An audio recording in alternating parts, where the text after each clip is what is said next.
എന്തല്ല എല്ലാവർക്കും സുഖം തന്നെയാ. നമുക്കിന്നൊരു ചെറുപയർ കൊണ്ട് ഒരു പണിയാരം, അതിൻ്റെ ഉള്ളിലൊരു മസാലയെല്ലാം നിറച്ചിട്ടുള്ള. അപ്പോൾ ഇതാകുമ്പോൾ കറിയൊന്നും വെക്കേണ്ട ആവശ്യമില്ല, നല്ല ടേസ്റ്റാണ്, കുട്ടികളെല്ലാം പെട്ടെന്ന് തിന്നോളൂ.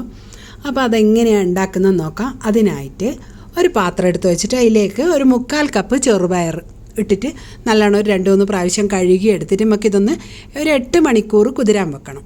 കണ്ടോ, നല്ലോണം കഴുകിയിട്ട് അതിൽ വെള്ളം ഒഴിച്ച് മൂടി വെച്ചിട്ട് ഒരു 8 മണിക്കൂർ കുതിരട്ടെ.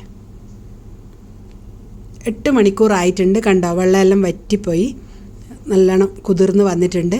ഇനി നമുക്കിതിലേക്ക് ചേർക്കേണ്ടത് ഒരു 1/2 കപ്പ് അവില. അവിൽ നമുക്കൊരു 2-3 പ്രാവശ്യം കഴുകുമ്പോഴത്തേക്കാണ് അതൊന്ന് കുതിർന്നോളൂ. അപ്പോൾ അതാ കഴുകിയെടുത്തിട്ടുണ്ട്. അതും കൂടി ചേർത്തിട്ട് ഒന്ന് മിക്സ് ചെയ്ത് കൊടുക്കാം. ഈ ചെറുപയറിൻ്റെ കൂടെ ഒന്ന് മിക്സ് ചെയ്ത് വെക്കുമ്പോൾ തന്നെ അതിലുള്ള വെള്ളത്തിൽ നിന്ന് പെട്ടെന്ന് കുതിർന്ന് വന്നോളൂ. ഇനി ഇതൊന്ന് അരച്ചിട്ടെടുക്കണം നമുക്ക്. അത് അധികം നേരം കുതിരേണ്ട ആവശ്യമൊന്നുമില്ല കേട്ടോ. ഒരു മിക്സി ജാർ എടുത്ത് വെച്ചിട്ട് അതിലേക്ക് ഇതിൽ വെള്ളം കൂടുതൽ നിങ്ങളടുത്ത് ഉണ്ടെങ്കിൽ മാറ്റി വെച്ചോ കേട്ടോ. ആവശ്യത്തിന് വെള്ളം ഒഴിച്ചാൽ മതി, അല്ലെങ്കിൽ ചെറുപയർ അരിയാൻ പാടായിരിക്കും. അപ്പോൾ അതാ ഇനി ഇതിലേക്ക് ഒരു 3 വെളുത്തുള്ളിയും ഒരു കഷ്ണം ഇഞ്ചിയും ഒരു 3 പച്ചമുളകും ചേർത്തിട്ട് നമുക്കിതൊന്ന് നല്ല ഫൈൻ പേസ്റ്റായിട്ടൊന്ന് അരച്ചിട്ടെടുക്കണം. അരച്ച് കൊണ്ടുവന്നിട്ട് കാണിച്ചു തരാം. ഇതാ കണ്ടില്ലേ, നല്ലോണം അരഞ്ഞ് വന്നിട്ടുണ്ട്. ഇനി ഇതൊരു വേറൊരു ബൗളിലേക്ക് മാറ്റി കൊടുത്തിട്ട് ഒന്ന് മിക്സി ജാറൊന്ന് കഴുകിയിട്ട് വെള്ളം ഒഴിച്ച് കൊടുക്കുക. വെള്ളം ഒഴിച്ച് കൊടുത്തിട്ട് നല്ലോണം മിക്സ് ചെയ്തെടുക്കണം. കണ്ടില്ലേ, ഇനി ഇതിലേക്ക് 1 കപ്പ് റവയാണ് ചേർത്ത് കൊടുക്കുന്നത്. 1/4 കപ്പ് ചെറുപയറിന് 1 കപ്പ് റവ ചേർത്തിട്ട് ഇതൊന്ന് മിക്സ് ചെയ്ത് കൊടുക്കുക. ഇനി ഇതിലേക്ക് ആവശ്യത്തിനുള്ള ഉപ്പ് ചേർത്ത് കൊടുക്കണം. അതിനൊരു 1/4 ടീസ്പൂൺ ഉപ്പ് ചേർത്ത് കൊടുത്തിട്ടുണ്ട് ഞാൻ. ഉപ്പും ചേർത്തിട്ട് നല്ലോണം ഒന്ന് ഇളക്കി കൊടുക്കാം. അതൊന്നിട്ടൊരു ഭാഗത്ത് മൂടി വെച്ച് അവിടെ നിൽക്കട്ടെ. കുറച്ചും കൂടി വെള്ളം ഒഴിച്ച് കൊടുത്തിട്ടുണ്ട്. ഞാനിത് മതിയാവില്ല, കുറച്ച് കഴിയുമ്പോൾ റവയല്ലേ, കുറച്ച് വെള്ളം നല്ലോണം വലിച്ചെടുക്കുമല്ലോ. അപ്പോൾ ആവശ്യത്തിനുള്ള വെള്ളം ഒഴിച്ചിട്ട് ഇത് മൂടി വെച്ചിട്ട് ഒരു ഭാഗത്തിരിക്കട്ടെ.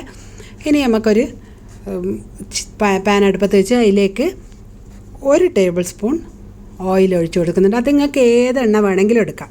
ഞാനിന്നിപ്പോൾ വെളിച്ചെണ്ണ എടുത്തിട്ടുള്ള. അതിലേക്ക് 1/2 ടീസ്പൂൺ കടുക് ഒന്ന് പൊട്ടി വരുമ്പോൾ 1/2 ടീസ്പൂൺ ജീരകം ഒന്ന് പൊരിയട്ടെ. ആ സമയത്ത് ഒരു വലിയുള്ളി, നല്ല വലിപ്പമുള്ള വലിയുള്ളി തന്നെയാണ്, നല്ലോണം പൊടിയായിട്ട് അരിഞ്ഞിട്ട് ചേർത്ത് കൊടുത്തിട്ട് ഇനി ഈ ഉള്ളി ഒന്ന് വേഗം വാടാൻ വേണ്ടിയിട്ട് ഞാനൊരു 1/2 ടീസ്പൂൺ ഉപ്പിട്ട് കൊടുക്കുന്നുണ്ട്. 1/2 ടീസ്പൂൺ ഉപ്പ് ഇട്ടിട്ട് നല്ലോണം ഒന്ന് ഇളക്കിയെടുക്കാം. നല്ലോണം ഒന്ന് ഒരു ഗ്ലാസ് പരുവായാൽ മതി. ആ സമയത്ത് നമുക്ക് ചതച്ച് വെച്ച 1/2 ടേബിൾ സ്പൂൺ ഇഞ്ചിയും വെളുത്തുള്ളിയും കൂടി ഇട്ട് കൊടുത്തിട്ട് അതിൻ്റെ ഒരു പച്ചമണം പോകുന്നവരെ ഇളക്കി കൊടുത്തതിന് ശേഷം ഇത് പുഴുങ്ങി നല്ലോണം മാഷ് ചെയ്ത് വെച്ച പൊട്ടറ്റോ 2 ഉരുളക്കിഴങ്ങാണേ, നല്ലോണം കുത്തി ഉടച്ചതാണ്, അതും കൂടി ചേർത്ത് കൊടുത്തിട്ട് ഒന്ന് മിക്സ് ചെയ്ത് കൊടുക്കാം. ഇനി നമുക്കിതിൽ കുറച്ച് പൊടികൾ ചേർക്കാനുണ്ട്. ആദ്യം ഒരു 1/2 ടീസ്പൂൺ മഞ്ഞൾപ്പൊടി, പിന്നെ ഒരു 1/4 ടീസ്പൂൺ മുളക് പൊടിയാണ് ചേർത്ത് കൊടുത്തത്, പിന്നെ ഒരു 1/2 ടീസ്പൂൺ മല്ലിപ്പൊടിയും കൂടി ചേർത്തിട്ട് പിന്നെ ഒരു 1/4 ടീസ്പൂൺ ഗരം മസാല എല്ലാം കൂടി ഒന്ന് നല്ലോണം മിക്സ് ചെയ്ത് കൊടുക്കാം.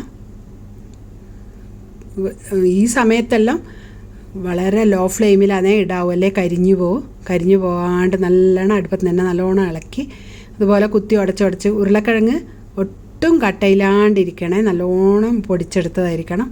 അതിന് ശേഷം നല്ലോണം മിക്സ് ആയതിന് ശേഷം കുറച്ച് മല്ലി ഇലയും കൂടി ചേർത്തിട്ട് നല്ലോണം ഒന്നും കൂടി മിക്സ് ചെയ്ത് കൊടുക്കാം. ഇനി അതൊന്ന് ഇറക്കി വെച്ചിട്ട് തണുത്തതിന് ശേഷം നമുക്കൊരു ചെറിയ ഉരുളകളാക്കി ഉരുട്ടിയെടുക്കാം.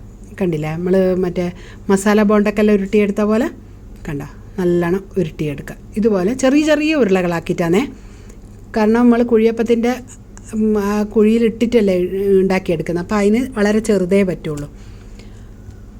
കണ്ടോ, നമ്മളെ റവ നല്ലോണം കുതിർന്ന് നല്ല പാകത്തിനായി വന്നിട്ടുണ്ട്.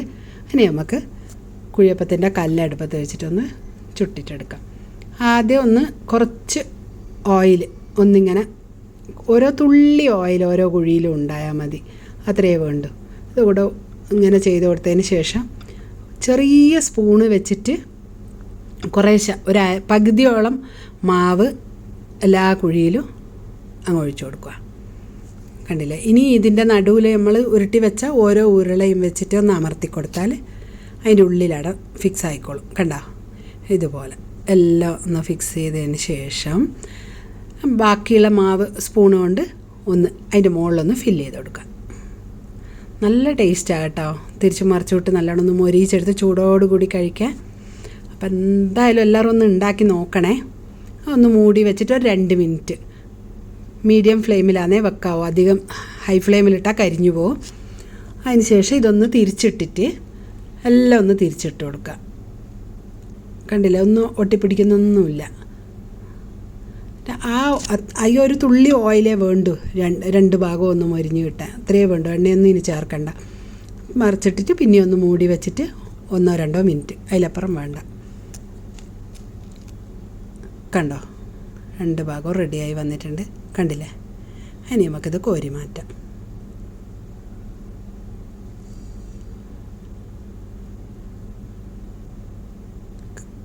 എല്ലാം കോരി മാറ്റിയതിന് ശേഷം ആദ്യത്തെ പോലെ തന്നെ ഒന്നും കൂടി കുച്ചി വെച്ചിട്ടൊന്ന് ഓയിൽ, നിങ്ങളടുത്ത് ഇങ്ങനത്തെ കുച്ചി ഇല്ലെങ്കിൽ ചേരിക്കുച്ചി ഉണ്ടല്ലേ, പണ്ടെല്ലാം നമ്മൾ ദോശക്കല്ലുമേൽ ഇറക്കുക, അതുപോലെ ചെയ്താലും മതി, കുഴപ്പമൊന്നുമില്ല.